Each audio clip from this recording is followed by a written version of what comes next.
In every story of faith, there's a moment when life feels beyond repair, when the weight of years, pain, and loss becomes too much to carry. For Scott, that moment came about 6 months ago. A heart attack changed everything. His body weakened. His spirit, already fragile, seemed to give way. The strength to fight simply disappeared. Soon after, a letter arrived from the county treasurer. It wasn't just a notice of unpaid taxes. It was a final warning. Their home, the place that held every memory of his family, was about to be lost. But, truthfully, Scott had already been losing that home for years. 10 years earlier, his wife, the love of his life, passed away in that house. Since then, Scott hadn't changed a thing in her room. Not one picture, not one folded blanket. Grief had frozen time, and for a decade, he simply existed inside its walls, a prisoner of memory, standing still while life kept moving. Jonah, his son, was only 12 when she died. Now a young man, Jonah had grown up with the residue of pain and grief always tainting his confidence. He didn't have a job, a driver's license, nor any plan for the future. Social anxiety made the world outside feel impossible. So he stayed where it was safe, where his mother's memory lingered, in the home he was about to lose. But as their world began to crumble with bills unpaid, faith uncertain, and a home slipping away, something unexpected began to happen. Their church invited them to join 21 days of prayer. At first, it was just a commitment, a routine, but what started as a church practice soon became a turning point, a move of the Lord working quietly in their lives. This is the story of Jonah and Scott, a father and son, each carrying years of pain, stepping together into a season of prayer. Over 21 days, we watched faith awaken where loss had settled. We saw hearts softened, hope rekindled, and two lives slowly drawn back toward the God who still heals, still restores, and still writes new stories even after years of silence. This is more than a documentary about change. It's a journey of grace, prayer, and renewal. A witness to what happens when the Lord begins to make all things new. Here you are again with 21 Days of Prayer with Jonah. This is day 5, Friday. And a few months ago, Jonah started sending me clips from bands, in particular 21 Pilots. So can you tell me a little bit about why 21 Pilots means something to you? Like, when I was really young, especially after my mom died, I started listening to more music. I didn't really have a music taste. It was whatever it was early on. I found them, and, they really would encapsulate how I felt at the time, even. And as I grew older, it felt like the music matured with me. And the more I learned about them, the more I realized they really encapsulate how, how'd you say it a little bit ago? They encapsulate their life in their lyrics. And I really like how they do it. They do it behind metaphors and they make you think. And I like that. I like that style of writing, that style of music, and the fact that they genre bend. I really like that. It got me into finding lots of different types of music and all types of genres. So they really made and molded my passion in music. And one thing they do, there's a story that they've created over the past over a decade now, and that story really involved their at least the singer's faith behind meaning, and it was his relationship with God and such in his walk. And it really inspired me. Honestly, their music kind of became my gospel music in a sense. Because they ask a lot of questions and they express how they feel, especially about God, in a lot of ways that I can relate to. So that's kind of my thing with them. And then you told me that you have music aspirations yourself. So Also, by the way, funnily enough, their song is my entrance music in wrestling. all right, well, are you going to capture that tomorrow night? Well, they, they don't got me coming out to it anymore because I'm in a tag team, and so we both come out. Even in single matches, we come out to our tag team songs. I'm kind of like, you know, because this crowd just started singing. It's Heavy Dirty Soul by then. They just started singing the chorus to the song once I became a good guy. We call it a baby face. And I'm just like, dang, missed opportunity. But yeah, that would be cool. But, yeah. What about your music aspirations? Well, you know, I've been learning how to play the ukulele since September 17th. So, I mean, now it'd be, about 3 months, 4 months almost. And I really, you know, I love ukulele. I want to learn how to play piano. I want to learn how to play guitar. I want to learn how to play the accordion. Lots of different things I want to learn how to play. I really want to get into music and put my heart and soul into it like I do with professional wrestling. Because those two dreams of mine, they've never, you know, done me wrong in my life. I've always been able to lean on them too, as well. So I want to, you know, I want to, chase those dreams and create a platform on these dreams too. So like, I could create a body of work that I can be proud of. And also if anyone else happens to, you know, lay their eyes on it, maybe they can have some inspiration as well for my story. Okay, so do you have an example of anything you've written that you could talk about? I have a lot of stuff I've been writing. I've made music in the past, but not, like when I was a teenager, nothing I could really be proud of. I was in a lot of stuff back then, like a lot of bad stuff. Like I did drugs and it was music that I made when I was on drugs, and I'm not proud of that stuff. So like, you know, it was about my heart at the time, but it was just like I was broken, and it wasn't the stuff that I wanted to actually pursue. You know, I have a lot of ideas that I want to pursue now. There's a few songs that catch my eye that I'm writing, but there's one that's about my mom. I call it at least for right now, I call it Soul Twin, because I've realized my mom, especially if she was still around, she'd be the one person I could really relate to, in all aspects of life. I've realized, you know, even though she died when I was 12, she's still one person that I really feel like I, am alike. You know, I feel like I'm just like my mom, splitting image. I got her mind. I really got her heart. Not to say I didn't get anything from my dad. From what I've told and what I've, gathered as well from my own experience. So, it's a lot about how, you know, we're one and the same, really. You know, it's kind of helps me cope with the fact that I'm not gonna be able to see her in this world again. So I'm just carrying on her legacy, really. Cause she wanted to pursue music.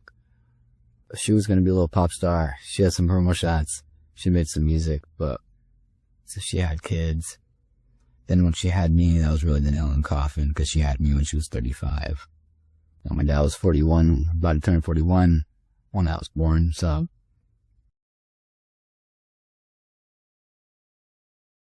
Like, it's not really structured or anything, it's just stuff that I kind of wrote down. Maybe there's some things that now I thought of a structure and I was like, oh, this would be good to hear in a song. Read the lines in my hands. We got the same energy. It attracts others, good and bad. Bad will take what they can, drain you of your spirit like no ink in a pen. Another one is, you and I are one and the same. I don't have to explain it. Even in darkness, you know my heart better than I know my face.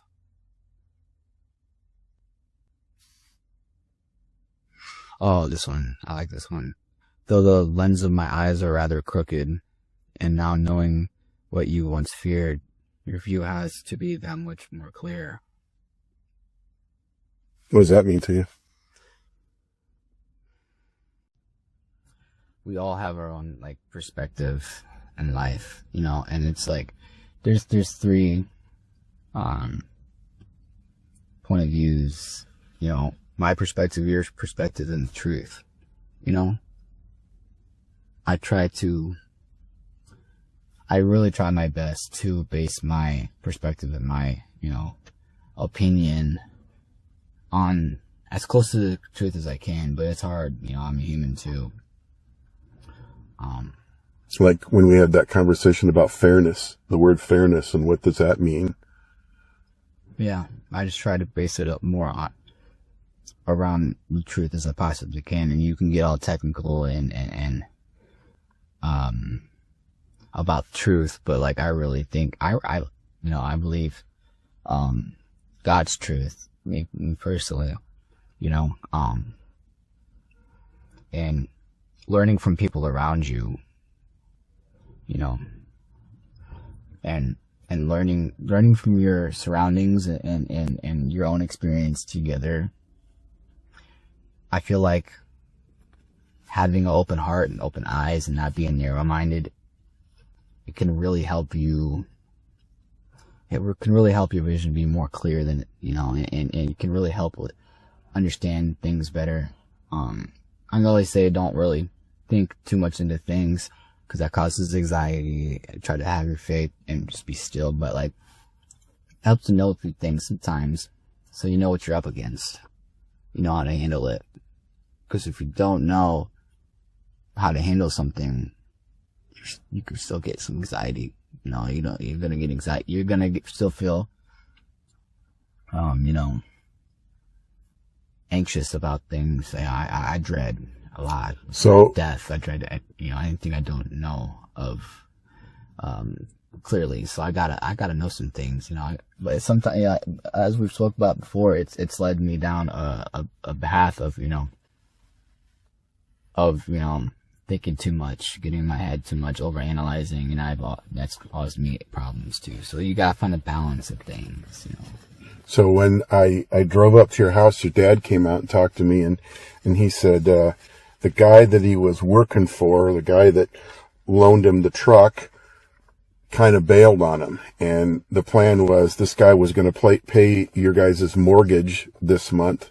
And, he took the truck back and no money's coming. Is this an example of, you know, anxiety provoking event? Yeah. You could say that, dude. It's like, I have 2 dogs and they've had 5 puppies, and I don't have the heart to give them away. I love them so much. I take care of them every day. My dad helps. I can't see my life without them right now. Like, I want to raise them. I want to, and it's working. I am doing it. I have no grass in the damn back. Bullying us about, oh, the tree house is an eyesore, the shed is an eyesore, dude. So heavy machinery taking out from us and leaving glass shards all up in the dirt that I pick up handfuls every day. You know, always muddy and dirt because all that heavy machinery tore up all the damn, you know, like I'm committed. I don't care. Like through all this bull, like I'm committed with the dogs. I'm committed to making the house and my living environment better than it has been in the past 10 years. So for it to be threatened, to be taken from me, I feel a sense of like I'm a little territorial of mine. So yeah, I got a lot of anxiety, and it's almost like I don't know how to feel right now because I'm just trying to process it. Like, so I really need to push myself to get through what the hell I'm, and I know it's not good to push yourself, and, you know, go, like, like, push yourself to, overwhelm yourself, you know, but, like, then you're faced with losing your house and dogs, and, you know, and I'm not just gonna find a place like that I can go with damn dogs, you know, especially not anyone's house that'll let me stay. So, yeah, like, we need to pay over $600 in this payment. And I prayed for a miracle the other day, and we got that. And now it's ripped from us. It's like a rug got ripped out from under our feet, and I'm laying on my neck. I don't know what to do. But whatever I need to do, we need to do it. So, with that being said, you got this thought that's hanging over you that's, producing some worry. Tomorrow you also have pretty cool thing that's happening. What's happening tomorrow? So I got something to look forward to tomorrow.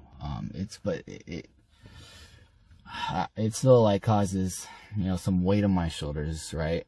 Because, I wrestle and I've trained for the Forge Pro Wrestling Academy. I've been doing this for 1.5 years now. I'm closing in on 2 years this year in August. First two companies, Rugged Pro and Eminent Wrestling Alliance, they closed down because of issues. Right? So now we rebranded as Live Pro Wrestling, LPW. That's been great.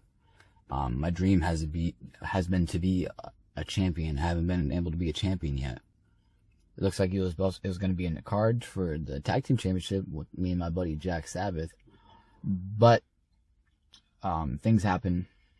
His mom passed away, so he's out for a little while. And when it comes to earthly material belongings, that doesn't hold a candle to human life. So I really don't care about that. Whatever my goals were last year, that comes to human life, it can take a back seat for as long as it needs to.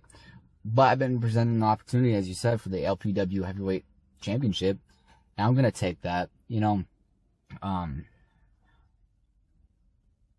My character in wrestling, like, I can relate a lot to. They say play a character that's closest to your heart, and I feel like the Will to the Rose is close to my heart. That's the same persona I'm using for music. It's close to my heart. So the message that he spreads to the people, the connection I have with fans, it means the world to me.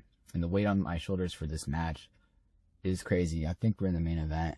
I don't take moments and opportunities like this lightly. I appreciate every moment of it. I'm so grateful that they think of my name when it comes to stuff like this. And I just want to prove them that I can do this, prove people right, prove others that, look at my size and look at me and prove them wrong, right?